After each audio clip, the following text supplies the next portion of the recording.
Hello, Assalamu alaikum. Welcome to another episode of the Pakistan Experience. And I know a lot of you have been asking us to do a podcast on what's happening in Afghanistan. We wanted to find the right person because unfortunately, a lot of the analysis you see on Pakistani media tends to teeter on propaganda. So it's quite an honor to talk to him. Mr. Hashmat Moslih is here with us. How are you doing, sir? I'm doing fine. Thank you so much. And thank you for having me on your podcast program. No, thank you so much, sir, for coming on. For people who don't know, he's a journalist. He's an independent analyst on Afghanistan. He's been advisor to the former president, Burhanuddin Rabbani, and has also been a senior producer at Al Jazeera. So I know it's quite a basic question, but it's the one that everybody's been wondering. What is currently happening on the ground in Afghanistan? Well, as everybody knows, that the government that the Americans created for the last 20 years has collapsed. Taliban are in near total control of Afghanistan. The control of the Taliban over Afghanistan is one of military. They still have to win the hearts and minds of many other people that continue to express their dissatisfaction with the Taliban based on the image that they had of the Taliban in the 90s. As you know, the Taliban was a movement that was created in 1994 at the height of the proxy wars in Afghanistan. Just a very quick background to modern or to current times is that after the collapse of the Soviet Union in early 1990s, and then by 92, the communist government of Najibullah collapsed, and Afghan Mujahideen managed to surround Kabul and capture Kabul. But again, Afghanistan fell victim to its ethnic makeup and geography. Afghanistan has a very diverse population in terms of ethnicity and tribes. It's a mosaic of many tribes and ethnic groups. There is no major ethnic group in Afghanistan, unlike what our Pashtun brothers would like to say, that they are the majority in Afghanistan. And that's seems to be part of the problem in the region, where people think that predominantly Afghanistan is a Pashtun nation. There has never been census in Afghanistan to establish which ethnic group is a dominant one. However, the southern part of Afghanistan is more homogeneous in terms of its makeup of tribes that are predominantly Pashtun tribes, whereas in the north, you've got the Tajiks, the Uzbeks, the Turkmens, and Pashtuns who have moved there throughout their history, settled there. And the settlements of Pashtuns in the north was a government program from the early 1900s. They were placed in villages along the highways very strategically, which today has come to pay dividend for the Taliban, which is a predominantly Pashtun-dominated Islamic movement. So yes, in 1994, the Taliban were created, and they came and took southern part of Afghanistan. They moved very fast and rapidly to take over Western Afghanistan. They captured the north, and then they got bogged down in northeast around Panjshir Valley and Kunduz province and the Talakhan province in the north. Back then, the legendary commander Ahmad Shah Massoud, who fought against the Soviets, was the mastermind of a resistance against the Taliban. He managed both politically and militarily to bring together different factions from different ethnic groups to rally around him and fight the Taliban until he was assassinated on 2 days before 9/11, the attack on US Twin Towers. We believe that those attacks were coordinated. The attack on Ahmad Shah Massoud in a suicide bombing that happened where reporters posed as journalists in Khaja Bahauddin, a little town, a very small, dusty town with only less than 200 homes or buildings, the mud brick buildings on the border of Afghanistan, Tajikistan. That was the base of Ahmad Shah Massoud, that he was, basically that was his headquarters. After the assassination of Ahmad Shah Massoud, the Twin Towers were attacked, but the Taliban failed to capture Panjshir Valley, even though they launched many attacks, Panjshir Valley was very much fortified. At that time, I was in that front line. I had seen all the fortifications, and we knew that the Taliban cannot manage to break those lines. The front at that time also had a path into Tajikistan, because the city of Taloqan and the province of Badakhshan was still in the hand of Ahmad Shah Massoud, so they had links to outside world, unlike today where Panjshir Valley is totally surrounded now by the Taliban. It's a different ballgame now, which we'll get to it later in this program if we have time to talk about that. But yes, the US came, the rest of its history after Twin Towers attack. The US government decided that they want Osama bin Laden. The Taliban did not hand over Osama bin Laden, but they wanted to reach an agreement with the Americans to hand over Osama bin Laden to a third country or to a tribunal or to a court. That was too official for the Americans. They didn't like to give a platform for Osama bin Laden or for the Taliban. They just wanted to treat Osama bin Laden as a bandit, as an outlaw that has to be either captured or killed. He had no right to be in a court of law. So that was the American attitude at the time. The US invaded Afghanistan. They began bombing the Taliban bases. When I worked from 2001, end of 2001 to 2004, I left politics and I was working with Al Jazeera, and I managed to meet Pasha Khan Zadran, who was the head of the Zadran tribe, which is the same tribe as Haqqani, head of Haqqani network as is known in the Western countries.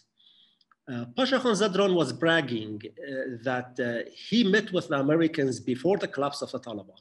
And I have notes of this, where he said that the Americans were saying that we do not want the Northern Alliance to take over Kabul. We want the Pashtuns in the south to rebel from within the Taliban, depose the Taliban, and we'll bring the king, and we will make the North surrender to the government of the king. Pasha Khan Zadran was claiming that that did not happen. The Americans did not honor their agreement. They went on to bomb the front line of the Taliban, which broke the front line. And the Northern Alliance at that time managed to capture Kabul. So Pasha Khan Zadran was not very happy at that time. But in this conversation, what is significant is that it gives us a window into the American dealings, how they wanted to get rid of the Taliban and bring reform from within the Taliban, get the Pashtun tribes to rebel, but not have the Taliban completely collapse, just get a cosmetic change and bring in the king. But that did not happen. The rest of it is history. The Americans came. The moment the Americans came to Afghanistan, and I was there in 2001 as the Americans started their bombings. The Americans straight away after they defeated the Taliban. The defeat of the Taliban, I say that cautiously. The Taliban were not really defeated. The Taliban were displaced. They were displaced from Kabul and they were displaced from front lines back to their villages, because Taliban, whether we like it or not, whether the world likes it or not, Taliban has grassroots support in Afghanistan. Taliban is a rural movement which has roots and history in the villages and always the underprivileged mullahs of Afghanistan. Throughout history, if you look at Afghanistan, the mullahs have not been treated well. They were always used by the governments and made fun by the majority of the educated people who came out of the West. Most of the Afghanistan's jokes revolved around mullahs, which is not a very nice thing at all. So the Taliban bounced back in 2002, 2003. But what the Americans did in 2001, 2002, 2003, after the displacement of the Taliban, they turned their attention on what was known as Northern Alliance. And they start calling them warlords. They said that they have committed war crimes, and they wanted to get rid of them from the government and replace them with US educated, US loyal Afghans who came from Europe. those Afghans pretended to be Democrats. They pretended to be liberals. They wanted democracy, but they wanted democracy, as the saying goes in Afghanistan, they wanted it for the neighbor's daughter. They didn't want it for themselves. While they kept their own wives and children away, they encouraged a liberal democracy in Afghanistan. Afghanistan did not need a liberal democracy. Afghanistan needed a government that was elected by the majority, not necessarily a liberal democracy. But the Americans went down that path because they could not capture Osama bin Laden in those early years, and they needed a theory for their existence in Afghanistan. And that theory was developed around the concept that we are going to build a nation, and that nation is going to be in the image of liberal democracy. And with that, they set a set of policies in motion in Afghanistan that disenfranchised the religious community. Afghanistan is a very deeply religious society. That religiosity may not be so textual in Islam. It could be even corrupted by years of cultural contamination, of culture coming into posing itself as religion. But nevertheless, it's been accepted by majority of the people.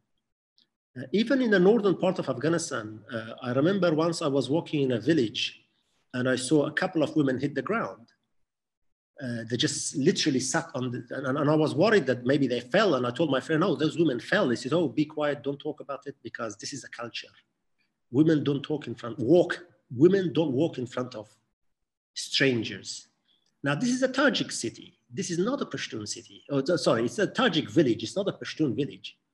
So the issue of women and conservatism is across Afghanistan. The Americans, they wanted to be misled, I suppose. They liked the lie that they were told by the Afghan liberals, that the society is a really liberal society.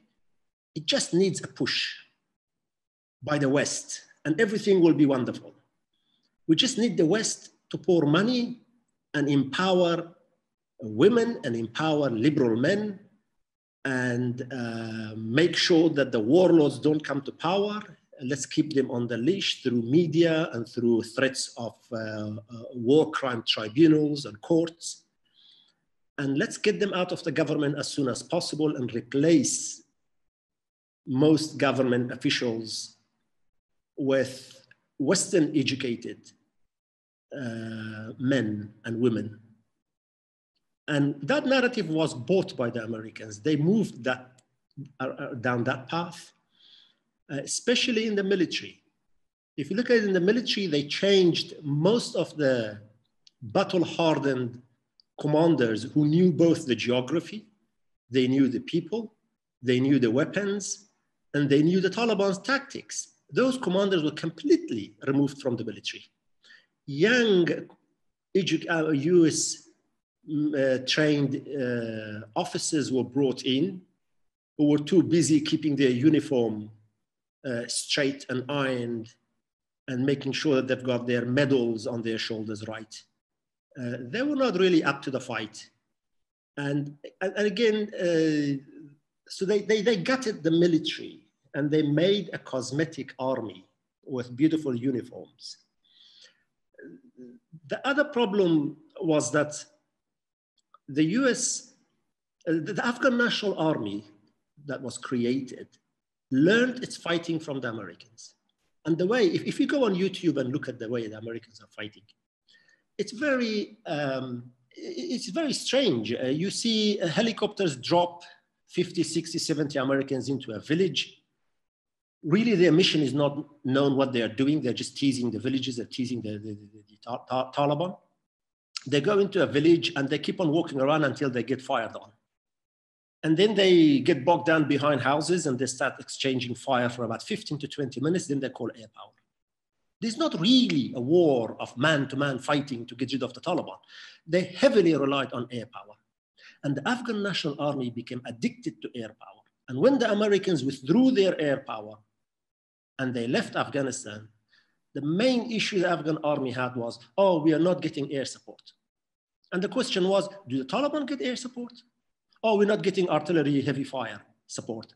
Do the Taliban have artillery and heavy support, artillery support? No. So why are they winning and you are not? So tactically, there was a mistake there. Then there was the issue of logistics. The Afghan National Army did not have a good logistic line. There's a lot of corruption in the military. Most of the top commanders were directly related to the president. And all they cared about was fattening their pockets. Soon the Afghan National Army, the foot soldiers, realized they are fighting for nobody. And they are actually sitting ducks. One Taliban commander told CNN, we captured a large military base after they ran out of food supply. They created a term called active defense, which really doesn't make sense. They put large number of soldiers in military garrisons and told them, you sit here and you defend yourself. Don't venture out and don't go out to take the fight to the Taliban. And these hundreds or thousands of soldiers sitting in military barracks, eating their food and waiting for the Taliban to attack them, while the Taliban took district after district. Small units were sent to confront the Taliban. They did not have a strategic depth. They did not have good line of supply. And those commanders, after fighting for a week or two, those Afghan National Army units in different parts of the country in a very disjointed effort, they ran out of ammunition, they ran out of supplies, they ran out of ground. They surrendered, and village after village collapsed. All this because of mismanagement. All this because the Americans relied more on soldiers that were more, or commanders that were more ideologically aligned to them, to their image of Afghanistan, a liberal image, a secular image. And they reduced Afghanistan's development to the shortness of a woman's skirt. If a woman had a shorter skirt, that was a great sign that Americans are making progress in Afghanistan. If a man shaved his beard, they would celebrate it. They would make a news story about it, that how the Afghans are going to shave their beards from now on. But if you went to Afghanistan and you tried to see what the Americans have done, except building major highways and roads, which were all used for military purposes, no real development in terms of having factories built or economic ventures that employed thousands of people did not exist. They came and put into the constitution a clause that Afghanistan's economy must be a free market capitalist economy. The government by constitution was limited. It cannot get involved in the business of running the economy. It could only raise taxes. So with that type of economic model, billions of dollars that was poured into Afghanistan was used in security, for security purposes. So that would give the military a certain amount of money to go on and secure a road. And instead of militarily securing the road, they would do it politically by giving millions of dollars to the people who live in the villages on the side of the highway. They would give them the money to tell the Taliban not to attack. So actually the Taliban were getting money from the occupation to arm themselves in exchange of not attacking the highways, but taking and building their own strategic depth, militarily and socially and economically. So the result was that the Americans were feeling good that, okay, we have secured this road and we have secured that highway. But in effect, they were losing ground deeper in the hills and in the mountains. And the Taliban had a revenue through the government in an indirect way. And every time that money would run out, then you would see that the highway becomes insecure. And then more money had to be pumped in. So this was a completely flawed strategy at all levels. So if I sum up, that's just what I said. They came in to build a country in the image of liberalism, in the image of liberal democracy. It is totally foreign to Afghanistan. And they used women as a shield, in a sense. They came and kept on saying, we are here fighting for women's rights. Even Ashraf Ghani, in one of his speeches, he says that his wife is going to be more in the forefront of politics and women's rights than his predecessor, Karzai. Karzai knew the sensitivity of women issues in Afghanistan. That's why he did not forefront his wife in everyday politics. But Ashraf Ghani did that. None of the Mujahideen, former Mujahideen leaders, none of their wives ever came out and said, I'm the mother of the nation. Even the wife of the Taliban leaders never dared to come out and tell the nation that I am your mother. But Ashraf Ghani's wife had the audacity to come out and tell the Afghan people, I am your mother. And that's what's hilarious, because in social media, people were making fun of it, saying, you're not my mother. I don't accept your husband as my president because he came to power through 2 very fraudulent elections.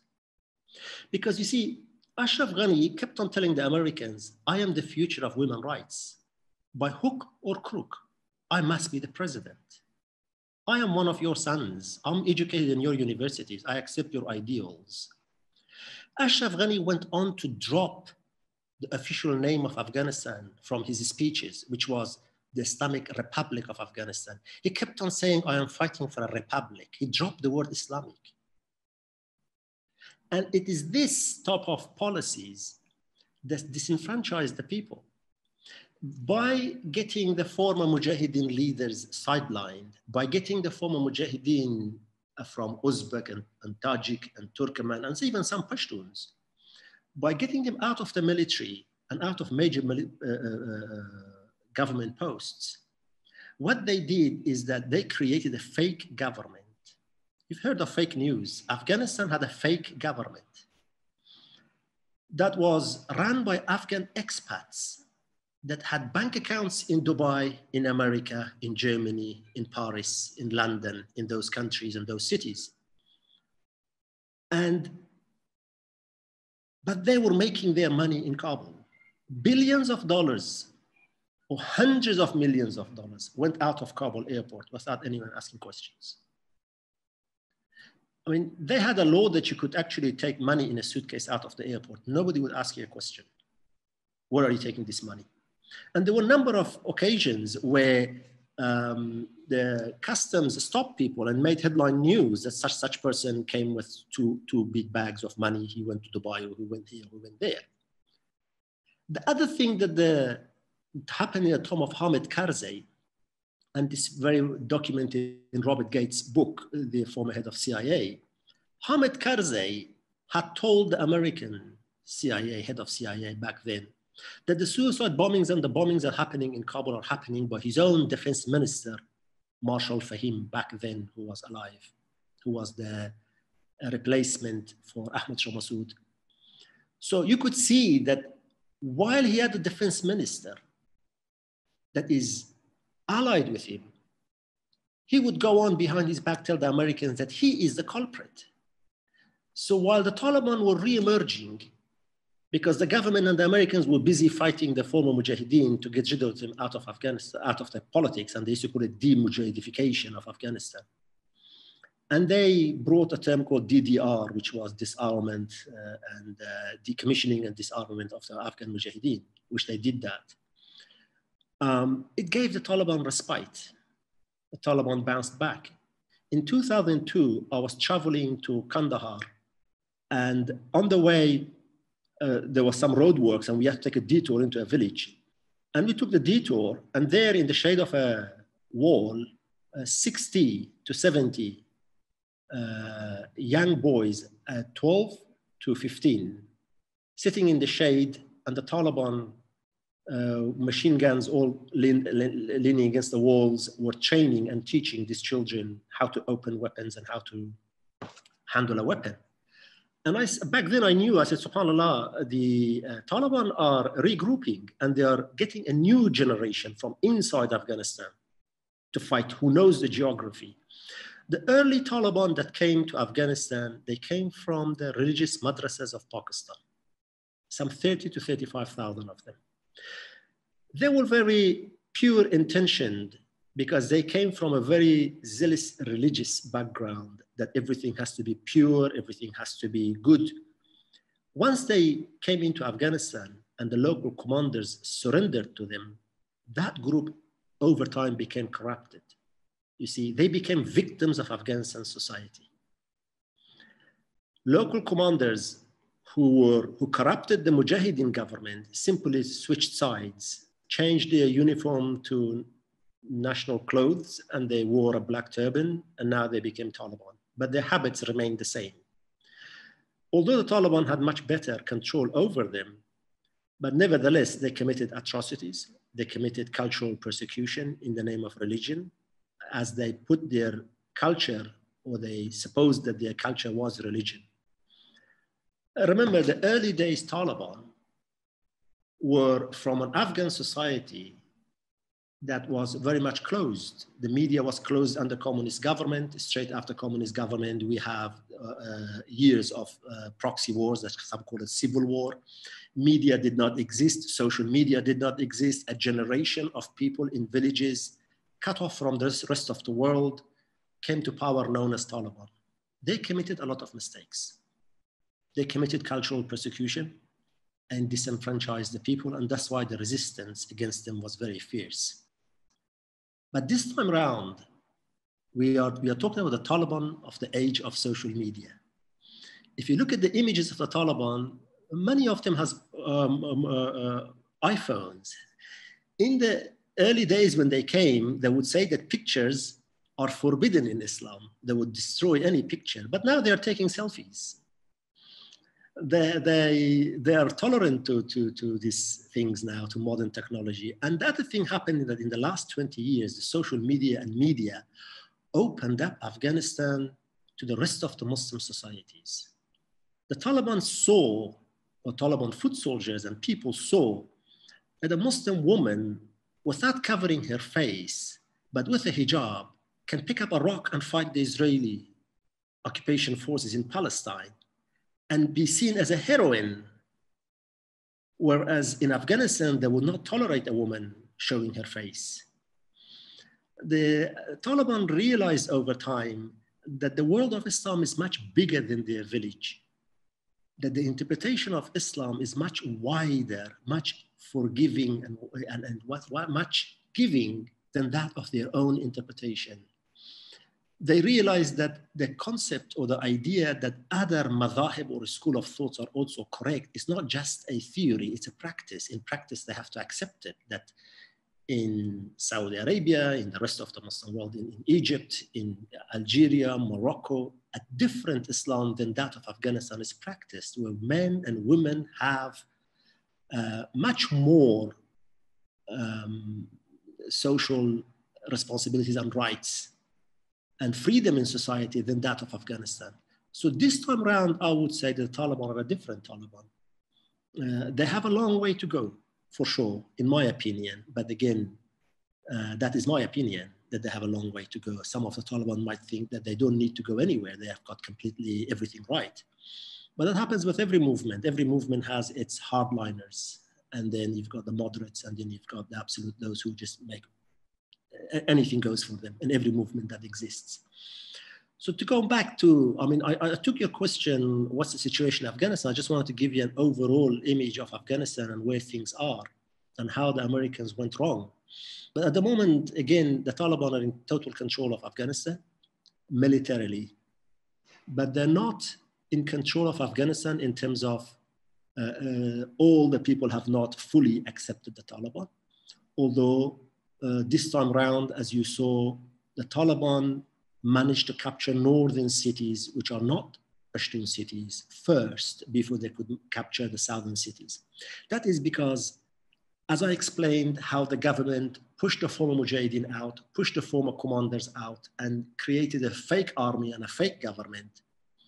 People lost their base, people lost their touch with their former commanders. Their former commanders also became corrupt. They became too busy with their own gathering their wealth for themselves. I mean, some of them built lavish palaces for themselves and cared about their own families, and they lost touch and with their main support base. But that support base over time moved away from them and the government towards the Taliban. They moved in two ways. Some of them totally supported the Taliban. Some of them said, I don't care who is in power. And so they literally withdrew from taking sides, became bystanders. And that's how, when Ismail Khan in Herat city tried to rally people around him to fight against the Taliban, not many people would go around him. When General Atta in the north tried to get the people to join him to start a resistance against the Taliban, people were not that interested to do so. So throughout Afghanistan, those local commanders of the old time, when they went back to their social base, they realized that that social base has eroded. Generation has changed. There are new people in those villages that they don't know them. I mean, look at the Taliban foot soldiers right now. Majority of them are young. They are between their 16 up to 35. At best, in the time of the American occupation of Afghanistan, the actual foot soldiers that really matter, they were 15 years old, or they were 10 years old. Some of them were not even born when the Americans invaded Afghanistan.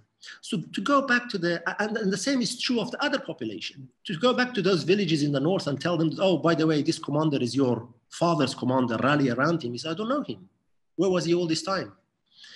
So there was a shift in the north by the people towards becoming disenfranchised and taking no sides to taking sides with the Taliban. That's why the north collapsed in the hand of the Taliban, or you could say that the north shifted towards the Taliban. And the rest of it is history. Taliban have captured Kabul right now. Negotiations are ongoing with Panjshir Valley. Panjshir Valley is a very small district that was turned into a province for political reasons.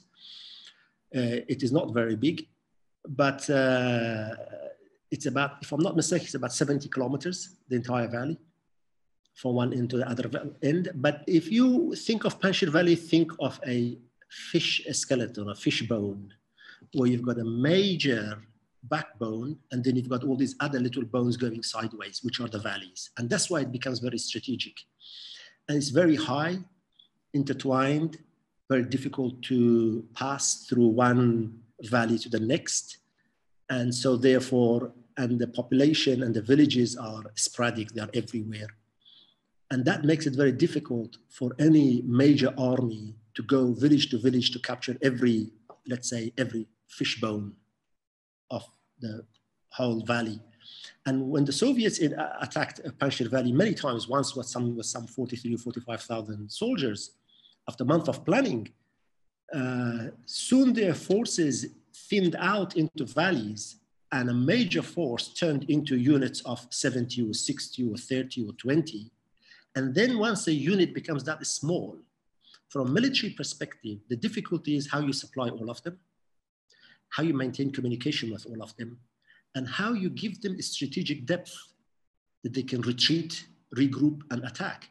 So once those groups break up into smaller units, then they become the same size as the units that are defending against them.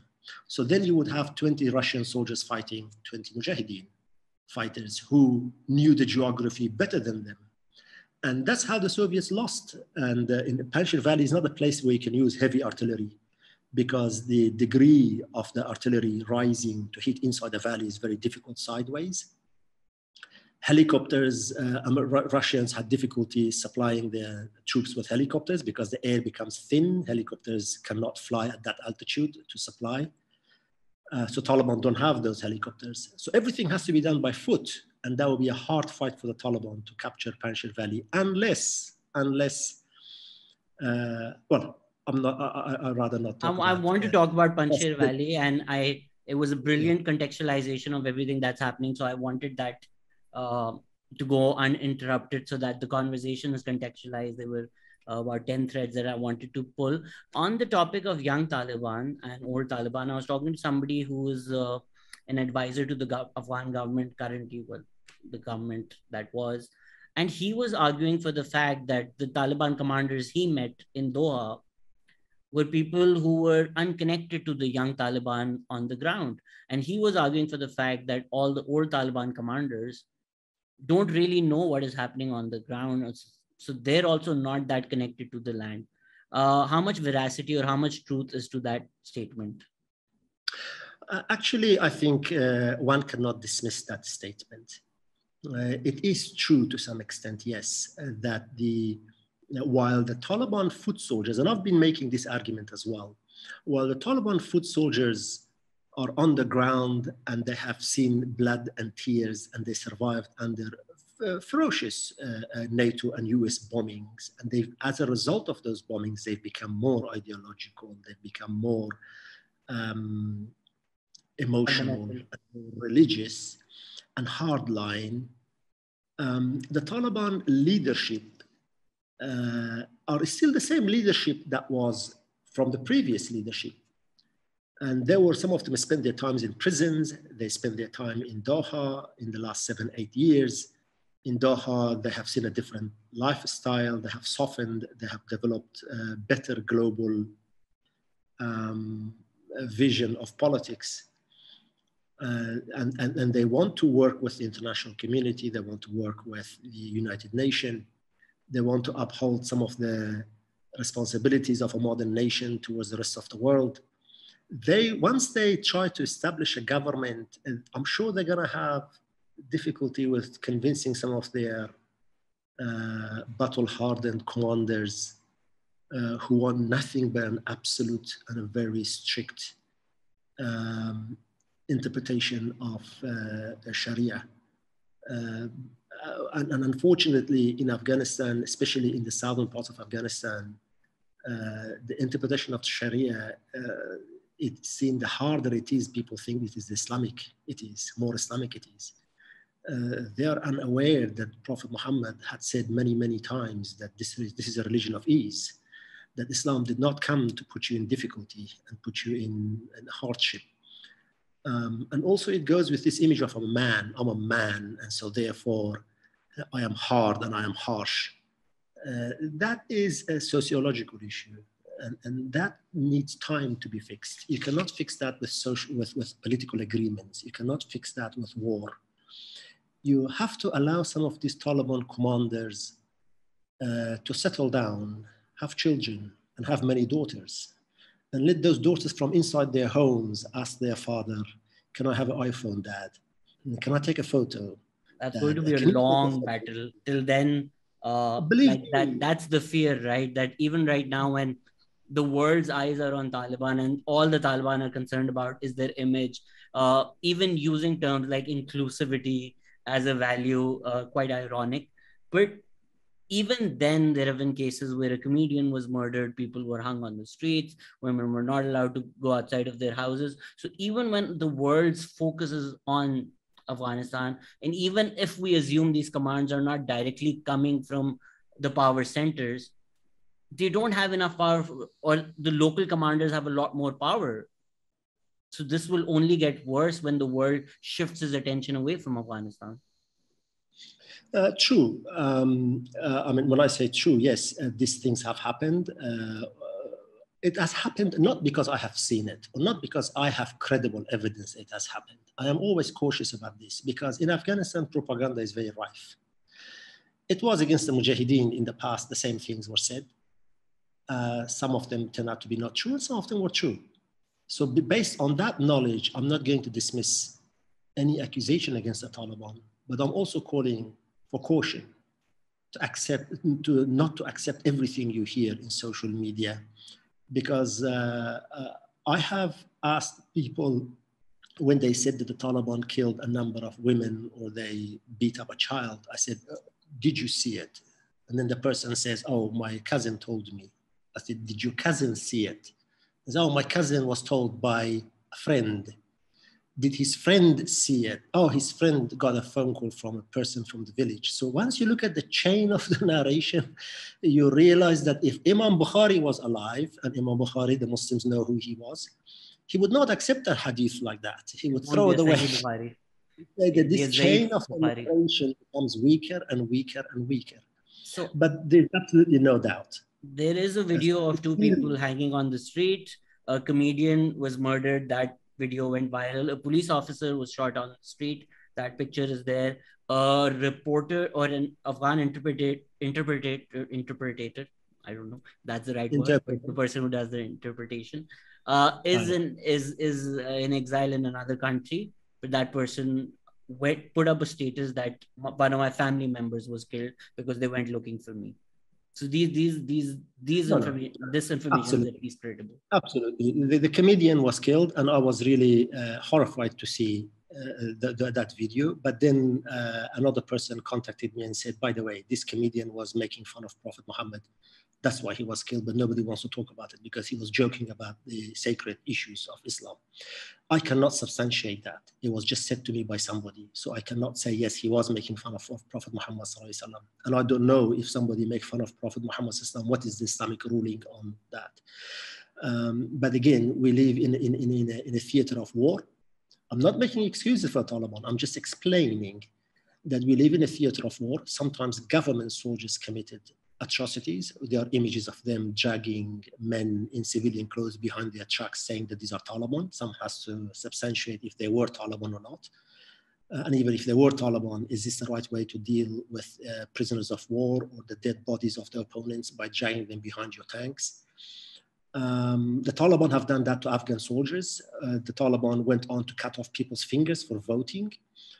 Taliban have committed, I mean, we've lost count of the suicide bombings in populated areas. I mean, it's ironic how people have completely forgotten the fact that the Taliban got to this point through a very vicious campaign of suicide bombing against the government forces.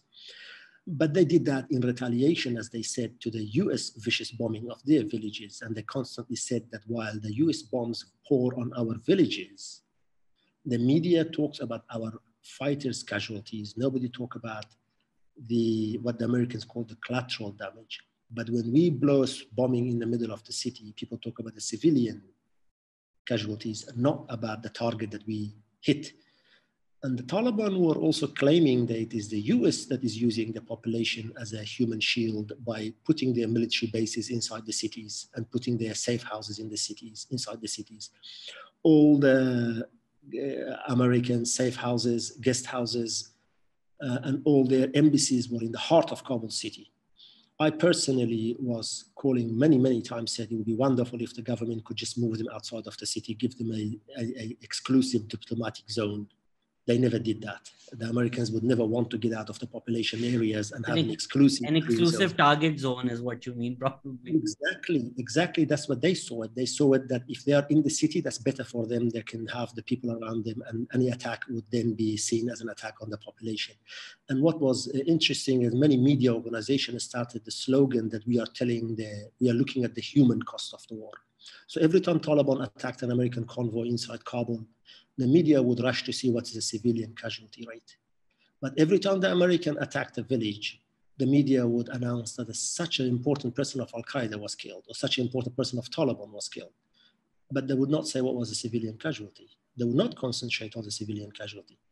One of my major criticism of the media is this, that if you look at the media globally, first of all, the whole concept of media is a Western concept. And the whole media is either in the right of the Western politics or in the left of the Western politics. Is in the right of modernity or in the left of modernity. There's no room for an Islamic debate. There's no room for an Islamic view of social order.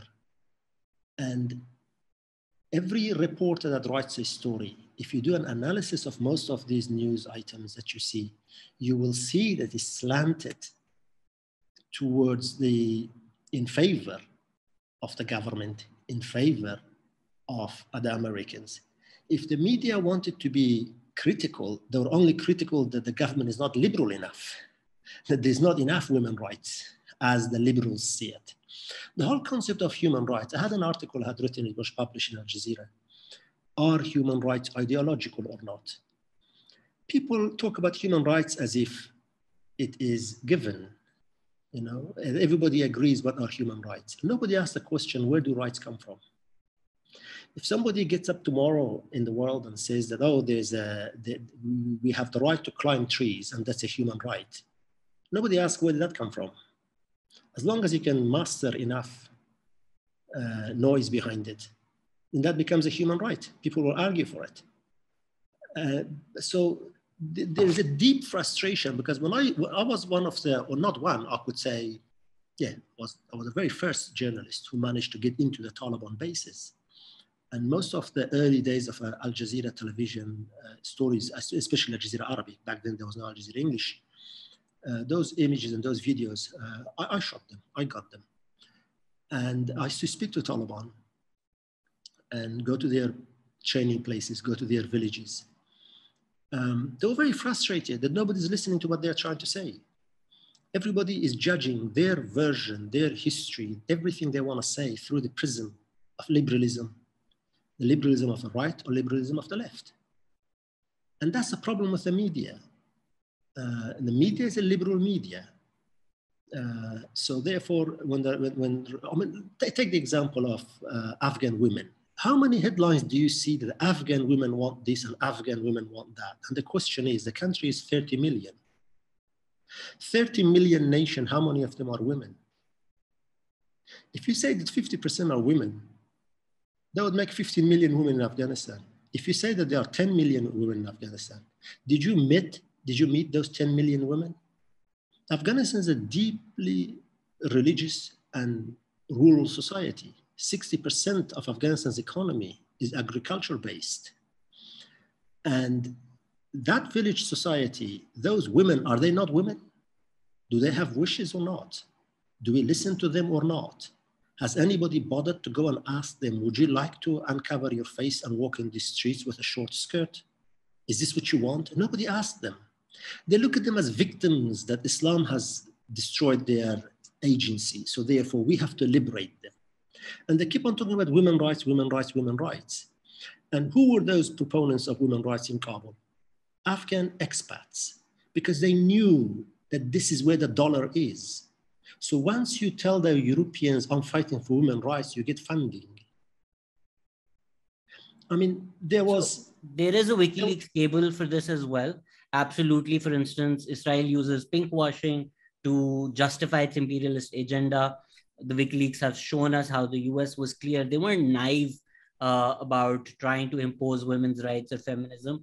The cable showed that feminism was a way for them to justify their imperialist agenda. But at the end of the day, it's not about enforcing a miniskirt or enforcing a veil on anybody. It's about choice. So even if women talk about that I was lashed on the street by the Taliban for not being out in public with a mehram, it's the idea of that choice. So if a woman chooses to wear a burqa, a woman chooses to, she's free to do that.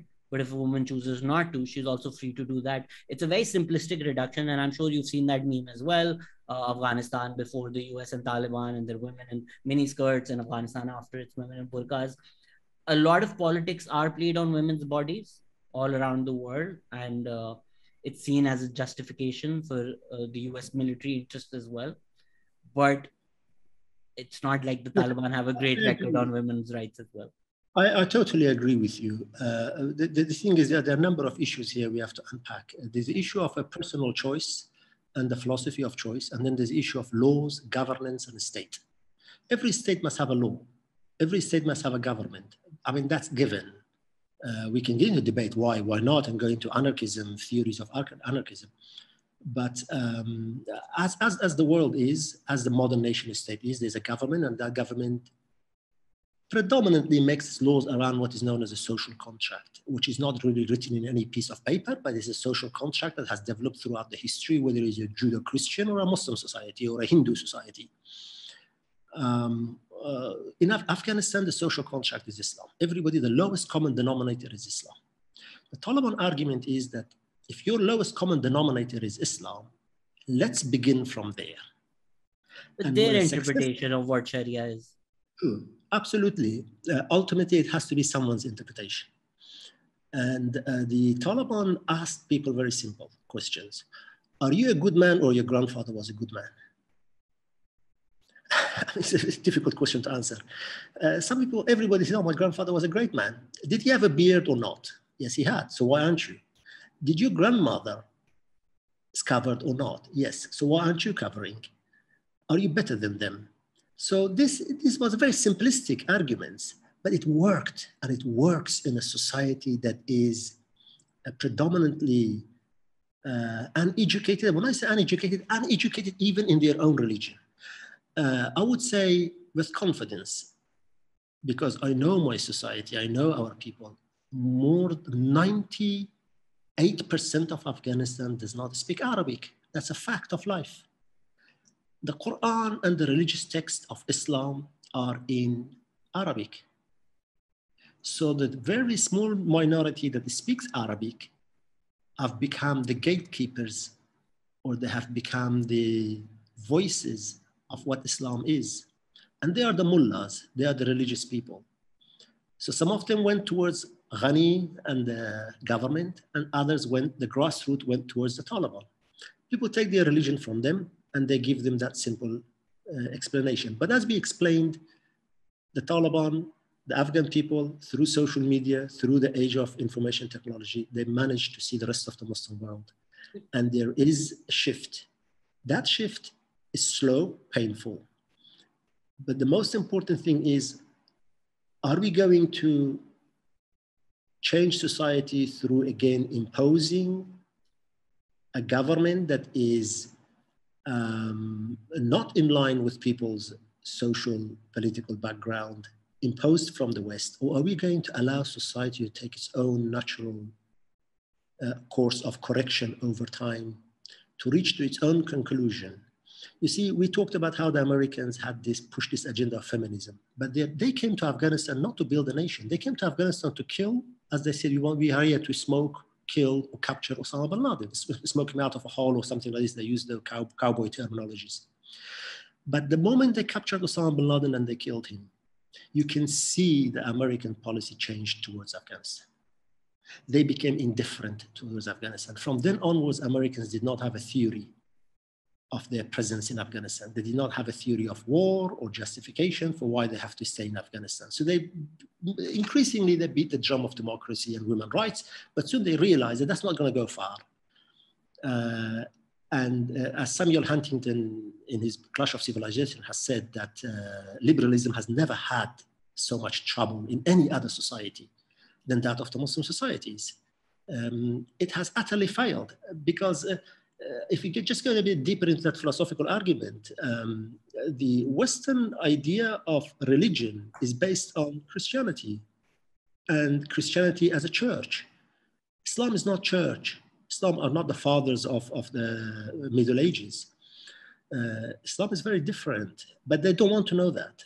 They just want to lump everything into one category called religion. And so therefore Islam is just like Christianity. If we got rid of Christianity and changed Christianity, why can't we change Islam?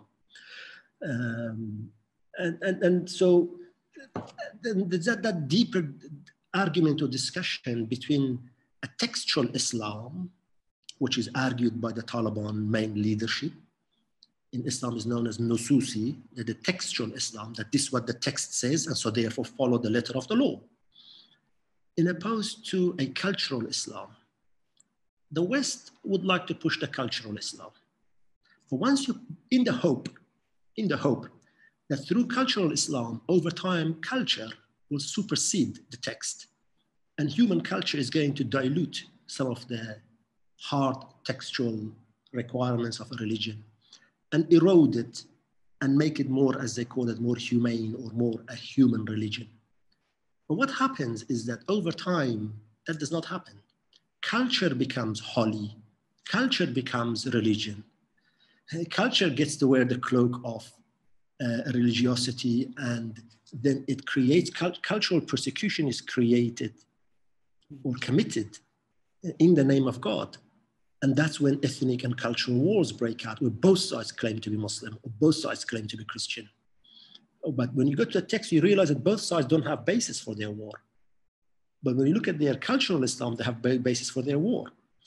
That's the basic fear, right? So, but even when you talk about knowing Arabic or not knowing Arabic, even if you knew Arabic or you could communicate with Arabs, you wouldn't understand the Quran because you need years of textual analysis, Islamic jurisprudence, plus it's not written in the Arabic that's spoken now. So even things like, for instance, the Taliban have now said, and this is officially from one of their commanders, that we need to figure out how our commanders will interact with women. So for the time being, women will still get their salaries, but they should stop coming to work till we figure out a system that they can. We know for a fact that Islam was founded uh, through the wealth of Hazrat Khadija. She was a working woman. So the idea that women should not work is a lot more cultural than something coming from religion. Is somebody who we regard as the mother of the Ummah was a working woman. She funded a lot of the initial Islam. So the idea that Muslims can be against women working seems antithetical to what the religion is.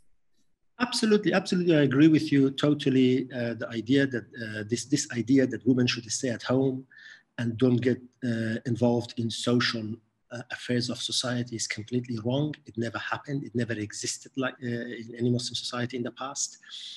It is a tribal imagination of the role of women in society. But even then, it's even when I say that, and then I reflect on the Pashtun villages, you see women in every village is out there working on the fields, and they're saying hello to each other, saying salam, women saying salam to men saying salam to women, because villages are basically a larger family. They are all related to each other. They're one big family. So within villages, women have much more freedom than when it comes in society, in cities. That's where the problem is. You see, there's another dimension to Afghanistan's war. It's a dimension of rural versus the cities. Afghanistan has always been a rural society. And now we have urbanism versus village life. It's the villagers who have become militarized, armed, and they are rising to defend what is known as the modern nation state in the image that they believe that has to be Islam. And that image that they believe has to be Islam is one that is village understanding of Islam. In city, there are different dynamics. And there are rulings in Islam about the role of women in society. I totally agree with you. And the Taliban have a long way to go in that. But the good thing is that if you take Islam as the common denominator and the basis or springboard from which then we can reach a common understanding, then I think there are enough text, there's enough example in history of Islam that would show something contrary to what the Taliban had in mind in the past.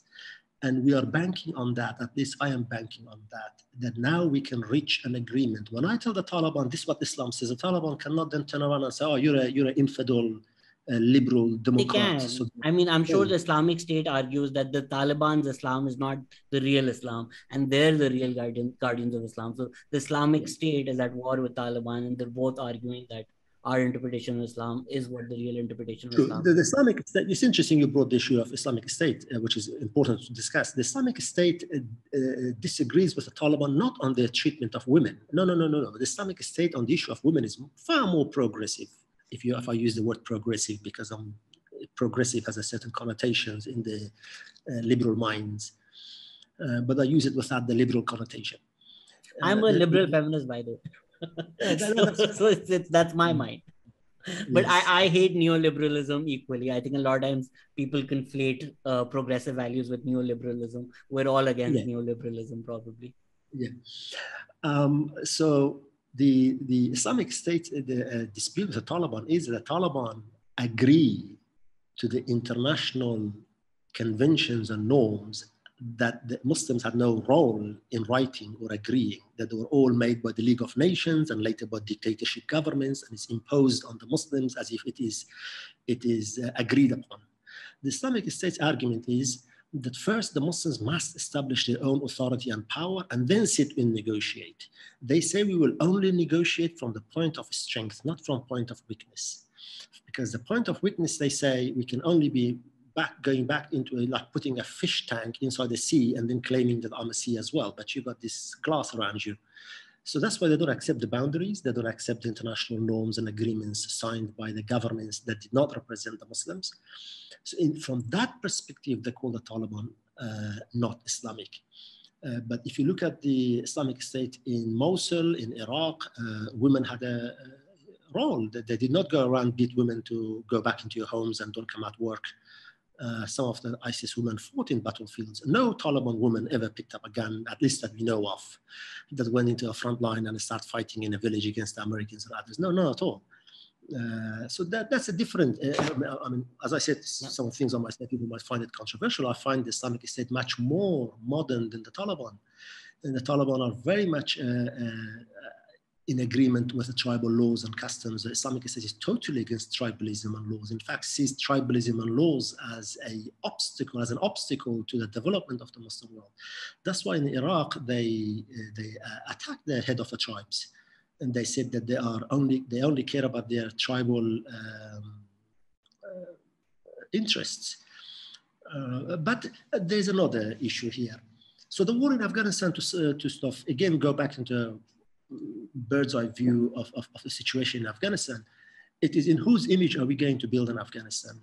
Throughout history, this issue of in whose image has been an issue. We had the Pashtun kings of Afghanistan and presidents of Afghanistan always wanted to build in Afghanistan an image of Pashtuns. And then we have the religious ones that want to build Afghanistan in the image of Islam. Once you want to build an image of Islam, is it going to be a Salafi Islam? Or is it going to be more of a Deobandi, Taliban style Islam? Or is it going to be a Muslim Brotherhood Islam, which was Hashmat Moslih, Burhanuddin, Rabbani, the former Mujahideen, predominantly from Jamaat Islami? They had a more of a modern Muslim Brotherhood image of Islam, where gave a huge share of power and place for women in society. And now we've got another contender also in the mountains of Afghanistan, however small it is, this Islamic State that wants to build Islam in the image of a Khilafah. On the side of the seculars in Afghanistan, also we had a division. Is the secular Afghanistan going to be in the image of socialism or communism that had its chance in Afghanistan and failed? Or is it going to be in the image of liberalism, which again had its chance and failed in Afghanistan? So we've gone back to an image of Afghanistan that is Islamic. But other than Islam, there's international politics. Is Afghanistan going to be aligned to Pakistan? And Pakistan's sphere of influence, is it going to be Pakistan's sphere of influence? Or is it going to be used as a counterbalance to Pakistan by India? Is it going to be in the image of a foreign policy that Iran would like to pursue and push its domination through the Tajik who speak Persian and Uzbeks, because the Franco lingo of Afghanistan is Persian. Everybody speaks Persian, predominantly more so than the Pashto language. So Iran would like to have an influence through which they could reach Central Asia. And then you've got Saudi Arabia, who would like to have an ally in Afghanistan that would be a thorn on the side of Iran. There is a theory that I also agree to. It's a difficult theory, but it is one that is summed up that history repeats itself. But deeper than that is that nations are done and undone repeatedly throughout history through the same people, the same way. If you look at who captured Jerusalem, it always happened through Damascus, predominantly happened through Damascus. Whoever controlled Damascus went on to control Jerusalem. That's why for the Israelis and the West, it was utterly important that the Islamic State does not capture Damascus no matter what. And the other city that whoever controls also, it has a huge impact on Jerusalem or Beit al-Maqdis is Qahira or Cairo. But if you look at towards Afghanistan, whoever controlled Kabul in history and Kandahar went on to have an influence over Iran. Iran was always vulnerable from this side. The Safavid Empire was undone through Kandahar city, where the Afghans went on and put an end to the Safavid Empire. So Iran is worried about that because you have the Sunnis on the border of Afghanistan and Iran. And so again, they want a foreign policy in Afghanistan that is favoring their worldview. And now, again, you've got the Americans, the Europeans, the Chinese. So Afghanistan, unfortunately, is a roundabout in this region where everybody wants it to be neutral. but the neutrality of Afghanistan always keeps it behind. Afghanistan is a member of non-alliance movement. So therefore, it always sits on the side of every conflict, and everybody bypass it. So it cannot play that active politics in the region to get dividends. Like, for example, when the war happened in Yemen, Afghanistan could have sent troops to Yemen on the side of the Saudis as either peacekeepers or logistic support for the Saudis, and that would have given Afghanistan a say in the conflict in the Arab world. But the government decided not to. So therefore, it stayed out of that politics and stayed out of both the blame and the benefits. I know I sound extremely Machiavellian here, but unfortunately, this is not me. This is the international politics that it is in the region. If you don't have a finger in the pie, you have no say in the pie, how it's divided. And so therefore, Afghanistan is always will be on the sideline, unfortunately. And as for Pakistan, which is a very important thing, and I do like if I may just ask something about Iran, because a lot of people were wondering, and even on the topic of Saudi Arabia, it's interesting that the Western media, I hate this West-East binary, but using that term in generality, never talks about women's rights abuses in Saudi Arabia because they're an ally, they have oil money, a lot of money comes through. So you'll never hear about that. But on the topic of Iran, there were a lot of people, or some people at least, who were concerned about Shias and Ismailis in Afghanistan as well, that they might be in danger now. The Ismailis of Afghanistan predominantly are in the eastern part of Afghanistan. In terms of danger, I don't think that the Taliban, and I say this reservedly, I don't think the Taliban would like to antagonize the Ismailia. Throughout history, the Ismailis were not posing any threat to the Afghan governments. They just live their lives. They live in those villages, in those mountains. And if you see them, some of them, you will not even know that they are Shia Ismailia because they just merge with the society and they practice and they pray. When they pray just like everyone else because they do taqiyya and that's their religious rights if that's what they want to do. But more so, it is the Shias that are Hazara in central part of Afghanistan. These are much more political and much more aligned to Iran. But the Shias, they have this backing through Iran that Iran would lobby Pakistan. Iran and Pakistan, when Tehran and Islamabad reach an agreement on the Shias of Afghanistan, then the Taliban will follow that policy. So that's how Iran and Pakistan will play in Afghanistan. And the Tajiks are always complaining that we don't have a backer outside. The Pashtuns have the Pakistanis, the Pakistan government to support them because of a large population of Pashtuns in Pakistan. And a lot of Pashtuns are deep into Pakistan's state, in ISI, in military, in all facets of life. Pashtuns have a space in Pakistan. The Tajik government in Tajikistan is too weak and unwilling to put its weight behind the Tajiks of Afghanistan because they know that the Tajiks of Afghanistan are at the end of the day another version of Islamism, and if they support them, that will again affect Tajikistan itself. So they rather keep them away and just give them moral support from behind barbed wires. So that's the situation with Tajiks.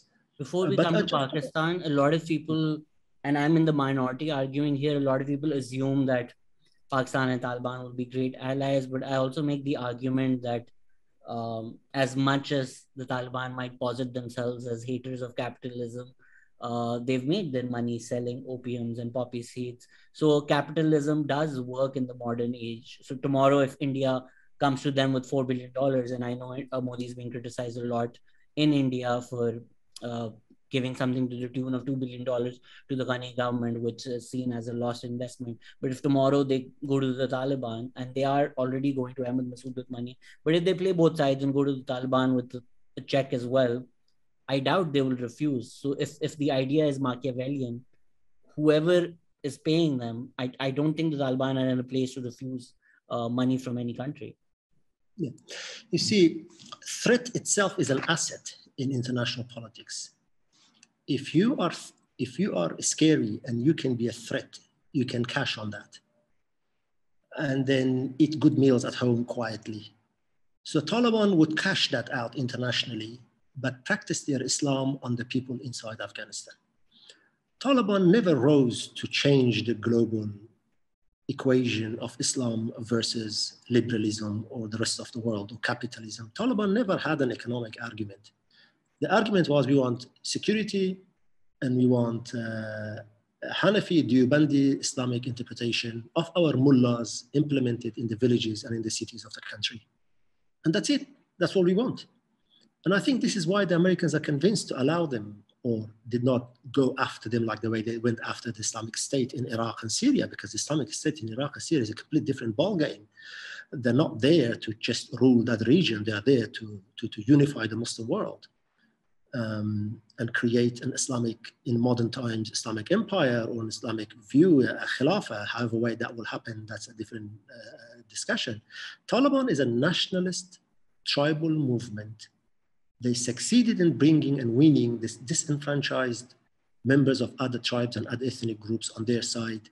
And they destroyed a fake government. They never had a real fight. And the Taliban will have a real fight, and I hope it doesn't happen in Panjshir Valley. But I hope it doesn't happen. The Taliban economy will be, I've no doubt the Taliban economy will be a market economy. They're not going to refuse money from any country. And if India extend money to them, they will take it. And I also agree with you with one thing. As much as we say the Taliban are supported by Pakistan, but once the Taliban take Afghanistan totally, and once they settle down, those people will turn around and tell Pakistan, we have a border between us, and I have a capital, you have a capital, and I want to be treated as an equal, another client state.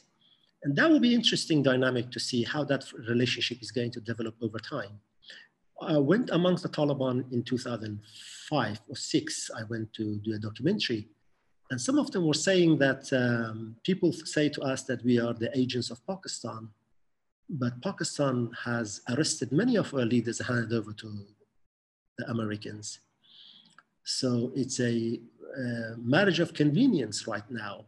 And this shows how politically they are shrewd. They understood, yes, they are villages. People think villages are not, according to communist theories, village is an idiotic life and people living in villages are idiots. They have to move into cities and become industrial workers. But the truth is that they're very smart people in the villages. I disagree with that view totally. Humans are humans wherever they are. So they're very shrewd, very smart. And I think that the Taliban will take money from wherever it comes. If it came from opium, it will come from opium.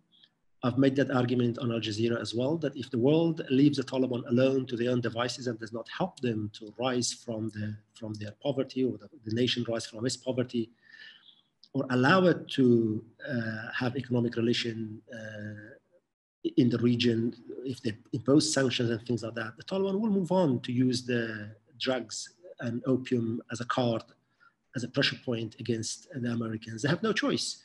And they will have ample religious fatwa to say that if you're dying, you can eat what is haram. So if the nation is dying, it's okay. And one Taliban said to me, he said, we are pushing drugs into the countries that are invading us. It's another war, so what's the problem? We're not using it. We're not allowing any villager to use it. But as you can see in Kabul city, under the bridges, unfortunately, there are thousands of addicts from our own society, from our own people. That's another issue of addiction in Kabul that the Taliban have to deal with. There are a lot of problems, issues that Taliban have to deal with, but it all hinges on this. Will the Taliban manage to own the post of the government in Afghanistan through peaceful means and reach an agreement with the forces in Panjshir Valley and get a peaceful transfer of power in a ceremony that shows and has a resemblance, or actually in actual effect, that power is transferred peacefully to Taliban? Then the international community cannot say Taliban is a prior state or that the Taliban government is illegitimate, it came by force. The Taliban desperately need that. But I'm sure there are groups within Taliban who doesn't agree with this. They say, no, we'll take it by force. But I want to go back to the Pakistan-Taliban relationship. And I think, unfortunately, the relationship of Afghanistan and Pakistan in the last 20 years and prior to that, the 10 years of, from 92 to 2001, when there was resistance against the Taliban, the relationship of Afghanistan and Pakistan was always seen through the prism of politics and governments. The Pakistani government, I believe, made the mistake by only and solely supporting the Taliban and moving towards a Pashtun polar government in Afghanistan. It was a strategic mistake by Pakistan, but that should not have shaped the two nations' relationship. I've been to Pakistan many times, and I think the people of Afghanistan have a lot in common with the people of Pakistan. I acknowledge that we have our racists in Afghanistan who will make derogatory comments. Even they're everywhere. You'll get racist comedians everywhere. Yes, we do. But unfortunately, they get the podium more often than others, and they try to shape the relationship of the two countries. Pakistan needs Afghanistan. Pakistan is one of those nations that hasn't gotten a strategic depth in terms, it's a linear country like the country of Chile or Norway, which is very difficult to defend against foreign occupation. It needs width. It has length, but it hasn't got width. So it needs Afghanistan as an ally. Afghanistan in that region does need Pakistan as an ally, as a nuclear ally. Because again, the way Iran is moving, Afghanistan is soon going to be in the neighborhood of many nuclear powers in the region. So I hope that the voices of reason will prevail both in Pakistan and Afghanistan in the future. That the two nations can be close to each other. We can be brothers, but we can have our own pockets, our own wallets. Not that our hand would be in your pocket because we are brothers, or your hand would be in our pocket, or Pakistan's hand would be in our pocket because we are brothers. You can have our pockets, but we can be brothers. I hope for that. And I think that people of Pakistan, the one thing, it's not a criticism. It could be bordered criticism, is that if I want to compare the Americans and the Europeans, in America and Europe, you do find Europeans, I'm talking America as a nation, Europe as a continent, there are people who will demonstrate against their government's policies towards a country or towards a people. I hope to see that in Pakistan as well, where the people of Pakistan distance themselves from the policies of the Pakistani government, some of the policies towards of Pakistani government. The Pakistan government has changed many, many times. So it has a resemblance of a democracy. It is a more democracy than Afghanistan or somewhere else. That is my adhan. Just yeah. Thank you. So I hope to see that there would be watchdogs in Pakistan society from the people towards Pakistan's policies towards Afghanistan. Instability in Afghanistan will affect Pakistan. The rise of a Taliban government in Afghanistan is bound to affect Pakistan, because remember, Pakistan has its own Taliban. Yep. So if victory in Afghanistan was possible, some Taliban might think that it could also be possible in Pakistan. But I doubt it, because Pakistan government is a different government. It's much deeper state, much deeper and much more sensitive to the psyche of the people of the country. Even if it's not at the state level, the fear is that crimes will rise. So we saw a Taliban flag being hosted by Jamia Hafsa. We've seen a rise in attacks on the Chinese, on CPEC. We've seen on Ashura, this Muharram, there was an attack. There's been a rise in attack on Hindu temples. So once, I think the problem is when you eulogize the idea of the Taliban, or the idea of the terrorist that's been created or been associated with the Taliban, you see a rise in sporadic incidents. So even if it's not organized through TTP or one organization, you see these sporadic people who want to be mujahids, who want to be like the Taliban. So they're inspiring a lot more terrorism. And if it's sporadic, and if it's native, and it's coming from Pakistan as well, it will be hard to control. So I do see a problem in the state ideologically supporting the Taliban as well. And I've been very critical of that. And I do think it's very important to separate the person from the state. So even when I've met some of the best people in America, but I'm quite critical of the imperial policies of America. Mm-hmm. Yes, and something else about the Taliban is that the Taliban is a Harakat Taliban, the Taliban as a movement, and then you've got the Emirate of Afghanistan. The Taliban at some point have to define those two terms. Where does one end, the other one begin? When will the Taliban as a movement, as a political movement, will cease? And when will it be a state for everybody that lives within the boundaries of what we know as Afghanistan? At the moment, one of the solutions proposed, which I support, that is federalism in Afghanistan. Pakistan, the beauty of Pakistan is it's a federal state. It has these valves of pressure.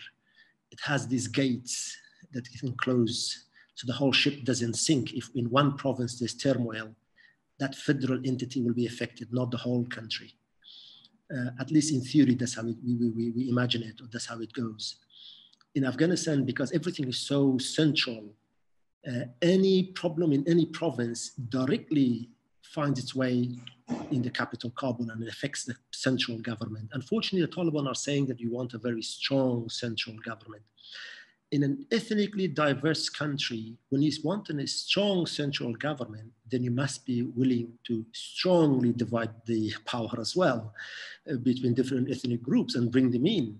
You cannot have a weak division of power and then later on hope that you will get rid of them like Ghani did, where most of his cabinet, or at times, was just Pashtuns, and he brought most of his family into the military and really destroyed an opportunity that the people of Afghanistan had, even though I say that reservedly because I did not see the American occupation as an opportunity. I saw it, I was totally against it because I believe that the people of Afghanistan, for every day help from outside, the Afghans became one more day more lazy, dependent on foreign help and foreign support.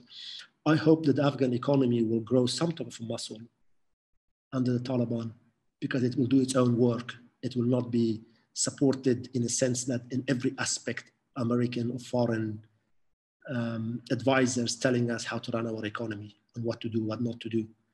The issue when we say Afghanistan needs foreign economic support, we're not saying cash. We are saying, or I am saying at least, that do not put sanctions on the country and do not push it, do not isolate it diplomatically and economically in that sense. Allow it to breathe, allow it to find its way in the economy of the region. The Taliban can be successful if they bring more people from other ethnic groups into their fold at the political level. Yes, they have won the hearts of some people in the villages of other ethnic groups. Some stood as on the sideline and just watching what's going on in the country, how the play is going to unfold. But for the Taliban to succeed, they really need to bring people into their fold. They need to divide power equally and make everybody a stakeholder in the success of the government. If the Tajiks are not a stakeholder in the success of a Taliban government, then they don't care. And the government will have a huge hole in it. If the Uzbeks are not happy, if the Hazaras are not happy, the Taliban government will not succeed in the long run. So I hope that when they talk about inclusivity, that they really put ink to paper and bring people on board. However, at the grassroots level again, and some of you people who may listen to what I'm saying or yourself might wonder that there are points of contradiction in what I'm saying, and I'm very much aware of that because we are talking about a contradictory entity which is called Afghanistan. While we say all this and we're trying to be optimistic, I do get reports from inside Afghanistan by very people that I personally trust. They're saying that they've gone to different ministries and asked for jobs, and the Taliban told them, no, we don't need you, we have our own people. But then I contacted somebody in Qatar from the Taliban, and I raised this issue of people wanting to take a job in the new government or new formation.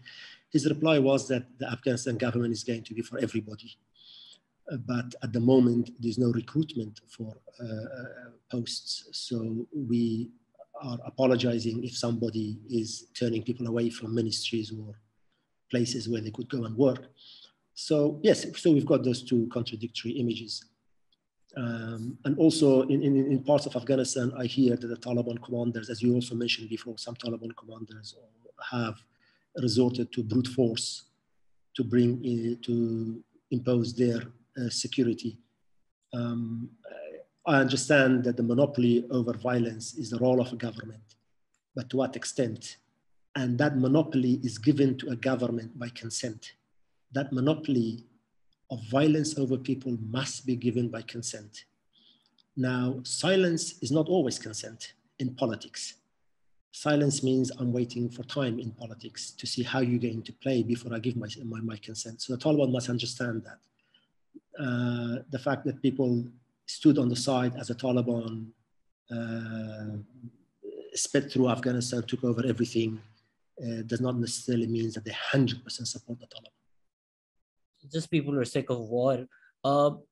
In Pakistan, what the conversation seems to be is, as much as the role as we've played in the past, I think the belief in Pakistan now is that it's all China and Pakistan's acting on China's behalf. So as far as the Belt and Road Initiative is concerned, if Chinese money is coming in, and yes, the US has a sketchy record on human rights as well, but at least they posit themselves internationally as vanguards of human rights, which countries like China and Russia don't even bother doing that for optics. So if the Belt and Road Initiative is coming in and the Taliban can ensure security for their goods, for the trade, for the roads, like we do for CPEC, and even in Pakistan, we don't really focus on human rights. So there are a lot of concerns of Pashtuns and Baloch with CPEC, which are not paid heed to as long as the Chinese and their investments can be protected. So if the Belt and Road Initiative is going into Afghanistan, all these things that you're talking about, would they be put on the back burner and it'll just be Chinese imperialism, even if it's just economic and not in terms of state imperialism like we saw with America? The issue of China is very interesting. The Americans and the Europeans calling the Chinese foreign policy as a free rider. They're saying that we go on and pacify regions and secure regions, and the Chinese come in and invest without having any share of difficulties in securing those areas. And that security is a security in the image of Europe or America. You see, it's an interesting debate here. In the past, if you look at at least from this is my view, okay? The Americans, the Europeans have held the Muslim world hostage in the sense that they have constantly told the Muslim world, you cannot develop because of your religious views. You have to become liberal for you to have a better economy. So the economic development of the Muslim world has become very much ideological. They keep on supporting liberal coups and liberal governments to impose a liberal view of a liberal mindset in the Muslim world before the Muslim world can move towards a technological success, more jobs, better cities, better amenities. The Chinese are not doing that. The Chinese say, I don't care what you believe in. You could be a Muslim, you could be worship Allah, you could worship three gods like Europeans do, like Jesus, Father, Holy Ghost. You could worship a cow, I don't care. You could worship nothing like China itself, a communist state. Or you could believe that you're a chosen people like the Israelis, Jews believe. For as far as the Chinese are concerned, your religiosity does not matter. What matters is, as Deng Xiaoping had said, the color of the cat doesn't matter. Can it catch mice? For as long as you play ball and I can get your resources out and you get some and I get some, that's what I care about. It's a truly materialistic argument. So in a sense, they are being very ideological in a sense when they say the color of the cat does not matter as long as it catches mice. But again, Afghanistan needs security. For the Chinese to invest in Afghanistan, they must, if they're going to bring that One Belt Initiative road, if they're going to bring it through Wakhan corridor in northern part of Afghanistan, which is also known as the roof of the world because of Pamir Mountains, it's very high.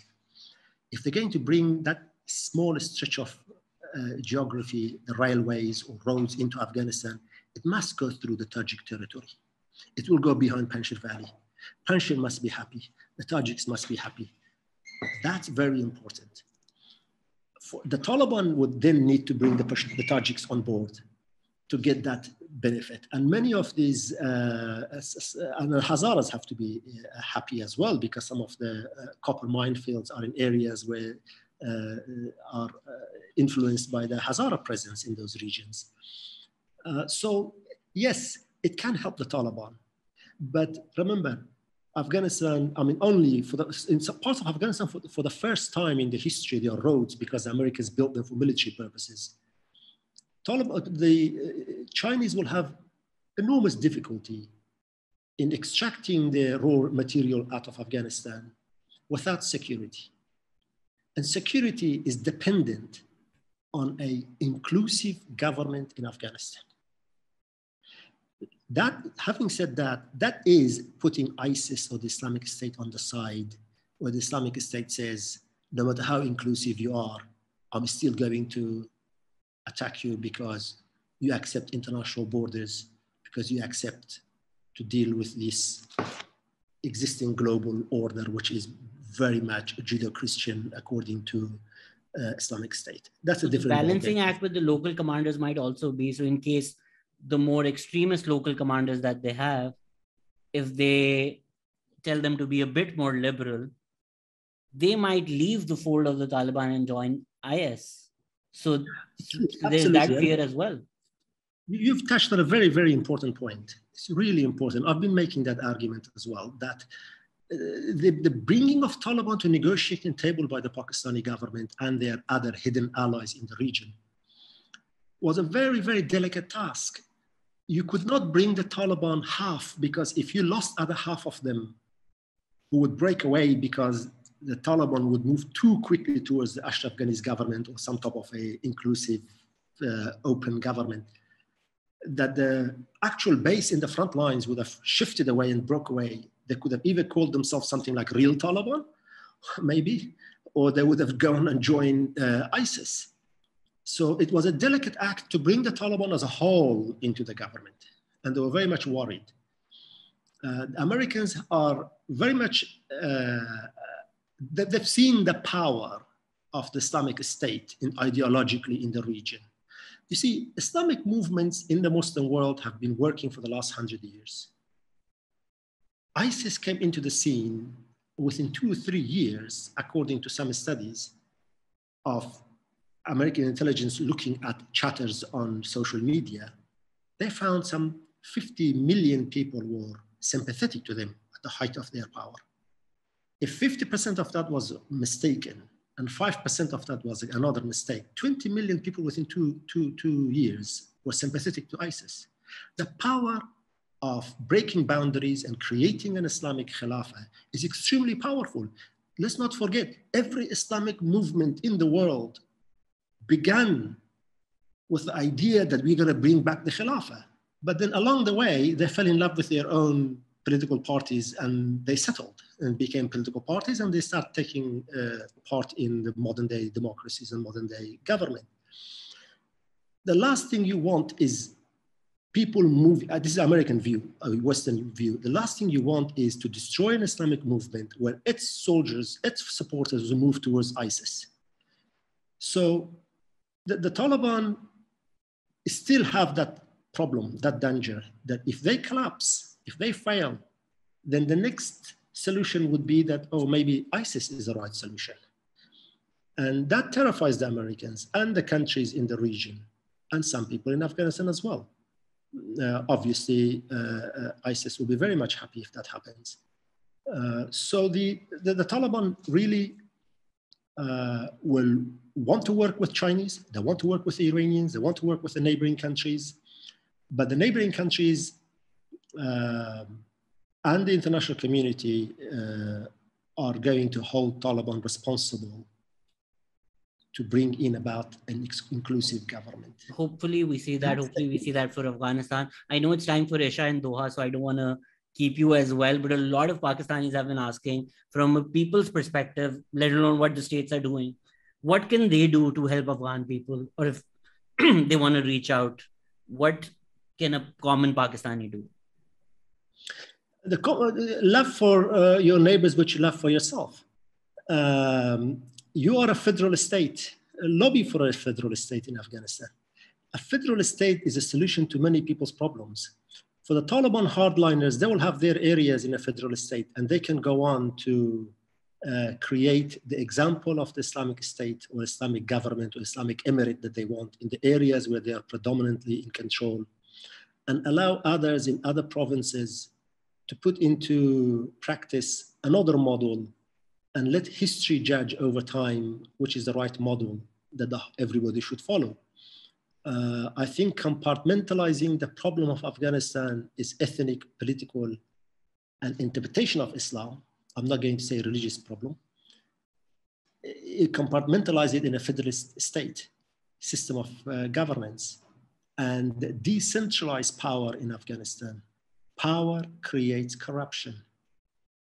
And if we decentralize power in Afghanistan and have faith in people and have faith in each other, that with a common base as Islam, we will prevail. We will move forward in the years to come.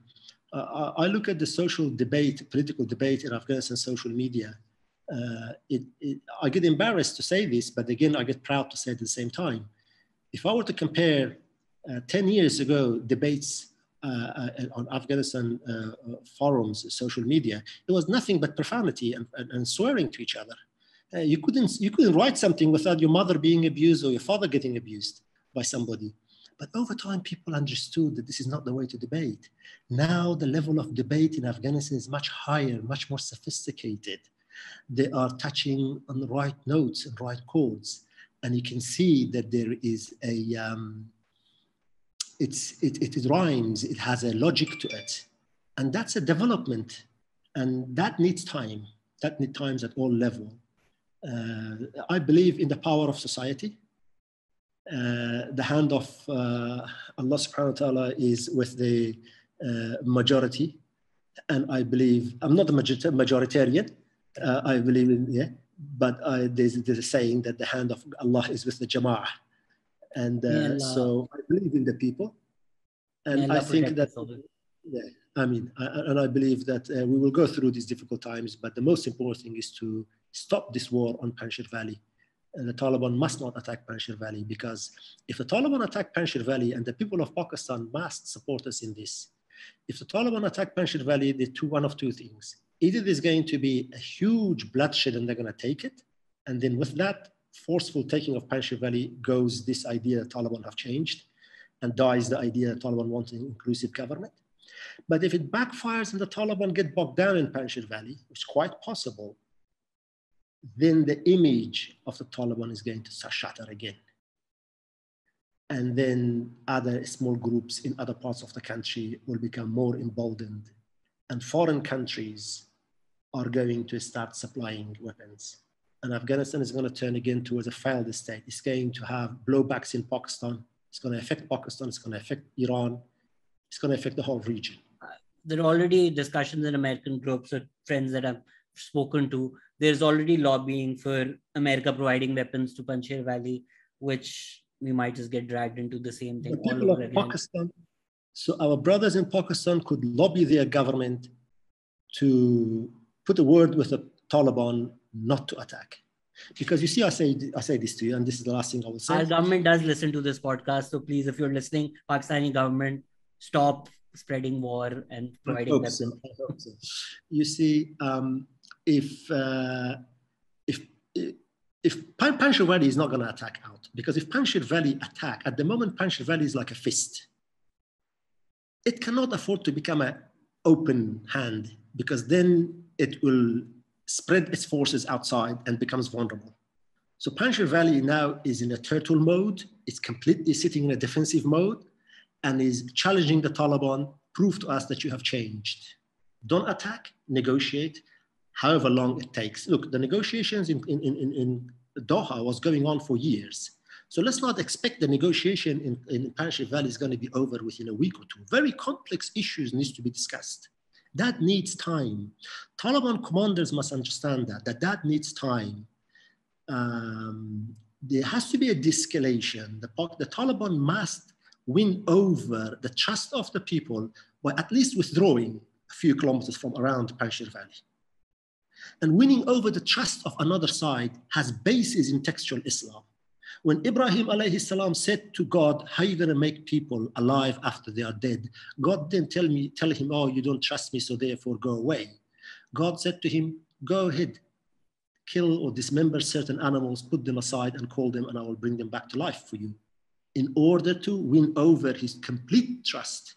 So therefore, winning over someone's trust, you should be willing to demonstrate certain, or accept some of their wishes. I think the Pakistanis, the best thing they can do, and it will be a huge public relation win for the Taliban as well, if the Pakistanis, whatever leverage, which I'm sure they do have on the Taliban, is to withdraw from around Panjshir Valley, de-escalate this front line, because I do know on both sides they are hot-headed people. And there are people on the other side that are licking their wound and they just want some degree of revenge, regardless of the bigger picture. And on the side of the Taliban, I'm sure there are commanders and there are people who think that their pride has been stuck at the mountains of Panjshir Valley and they need to climb those mountains. So de-escalation is very important at this stage.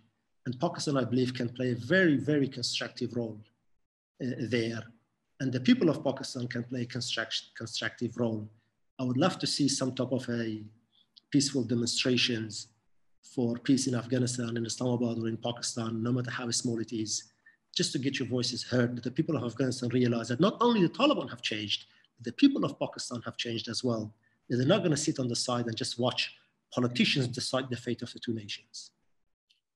Thank you so much. My heart go out to every Afghan person, and I truly wish for saner voices to prevail in both our countries. There's less bloodshed, there's less war, there's peace and love for all. This is why I find some Pakistani voices very hypocritical, that they want extremist Taliban rule in Afghanistan, but they want all the freedoms of the world for themselves in Pakistan, which I believe is hypocritical. Want for your neighbor what you want for yourself. Thank you so much for giving us so much time, and thank you so much for this conversation. Take care, everybody. Thank you. Bye-bye. Allah Hafiz. Thank you for inviting me.